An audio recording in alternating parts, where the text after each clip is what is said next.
Assalamualaikum warahmatullahi wabarakatuh. Selamat siang Anda dan Anandaku sekalian. Bagaimana kabarnya hari ini anak-anak? Baik. Sebelum memulai pelajaran kita pada hari ini, marilah kita membacakan basmalah. Bismillahirrahmanirrahim. Baik, hari ini Bapak akan membawakan materi tentang najis dan cara mensucikannya. Ada di sini yang tahu apa itu najis? Ya, silakan Saudara Ahmad. Ya, benar. Najis itu adalah kotoran. Itu menurut bahasa. Sedangkan menurut syarah, najis itu adalah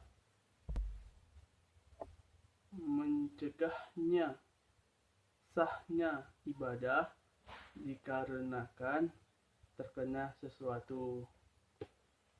Baik, kita lanjut. Najis terbagi menjadi 3 ya anak-anak sekalian semuanya. Coba siapa yang tahu apa saja itu? Ya, benar kata Saudara Perwira. Najis itu yang pertama najis mughalladzah, kedua najis mutawassithah, ketiga najis mukhaffafah. Ada yang tahu itu apa penjelasannya dan cara mensucikannya ataupun contohnya? Ya, satu ya nak ya. Dimulai dari Saudari Laila dulu. Coba jelaskan. Ya, benar. Najis mughalladzah yaitu najis yang berat.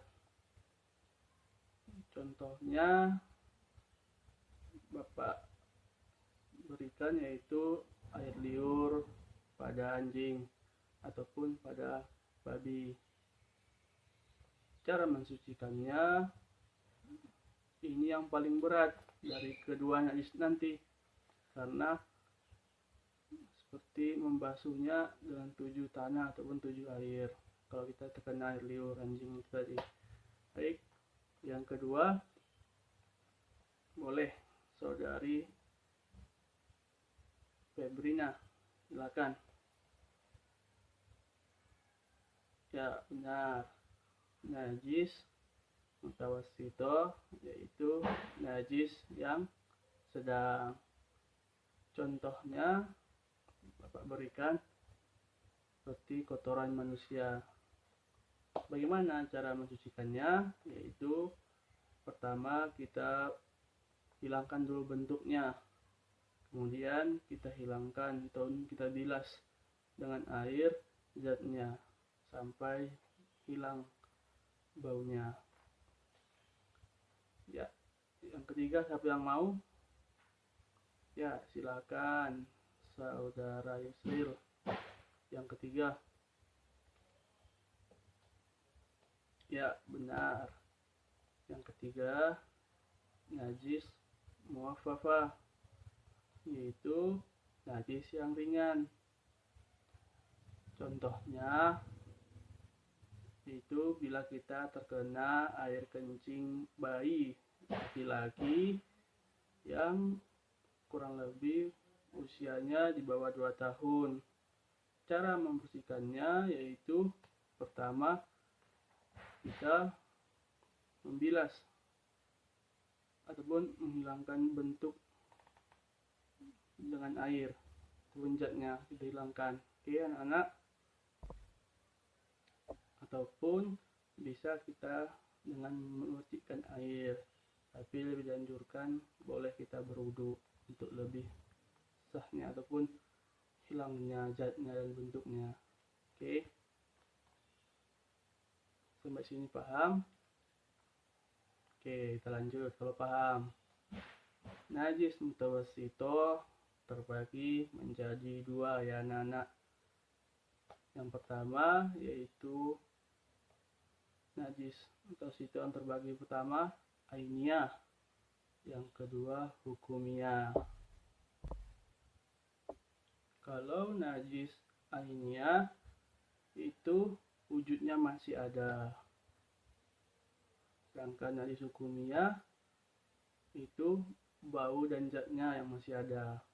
Jadi cara mensucikannya, najis ainiyah cukup menghilangkan wujudnya, lalu dibilas dengan air bersih atau air suci.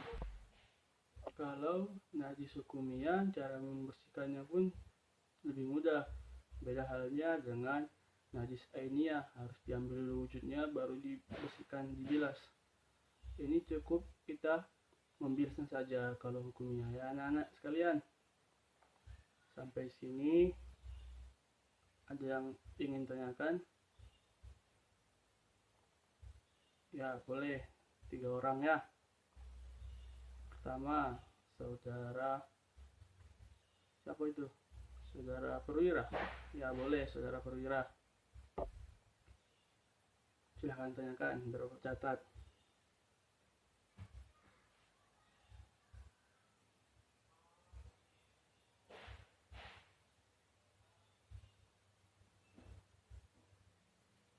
Ya, yang kedua silahkan. Saudari Laila ya. Oke, saudara Laila silahkan.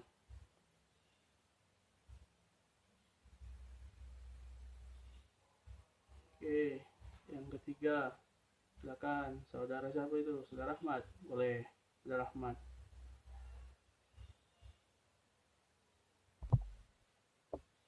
Baik, sudah terkumpul 3 pertanyaan dari anak-anak bapak semuanya ya.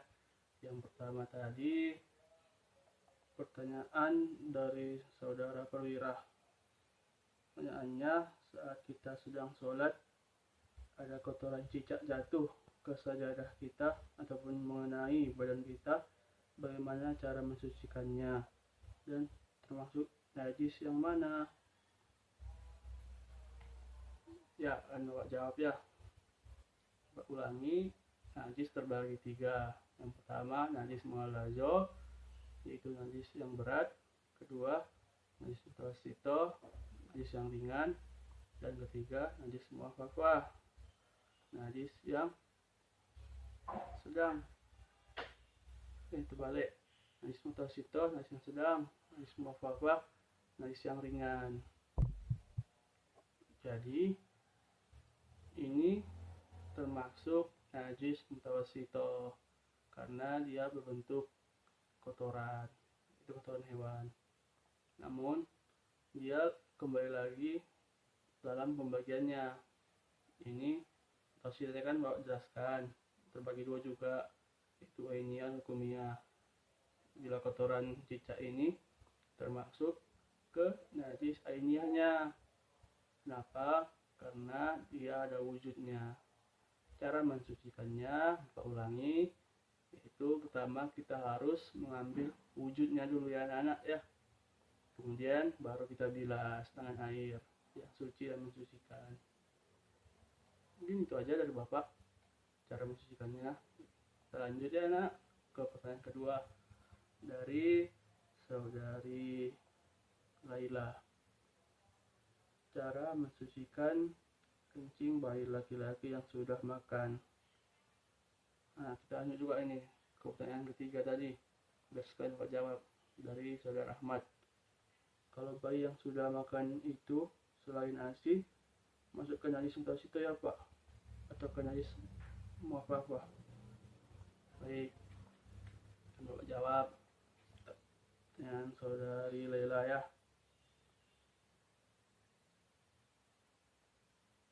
Cara mensucikan kencing bayi laki-laki yang sudah makan nasi maksudnya. Ini berhubungan dengan pertanyaan dari saudara Ahmad tadi. Pak jawab dulu ya jawaban saudara Ahmad biar bisa Bapak jawab jawaban dari saudari Laila tadi.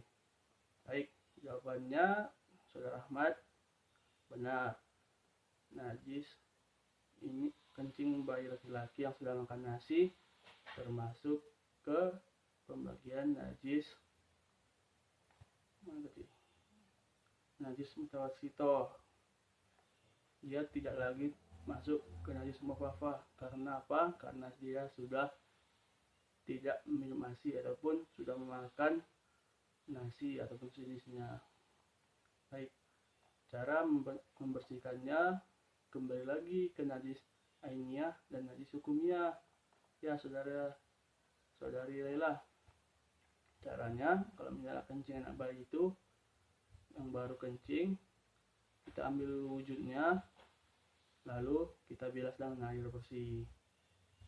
Beda dengan halnya najis hukumiyah, apabila dia ngompol ataupun sudah kering lah istilahnya kencing anak bayi tadi, cukup kita membilasnya saja.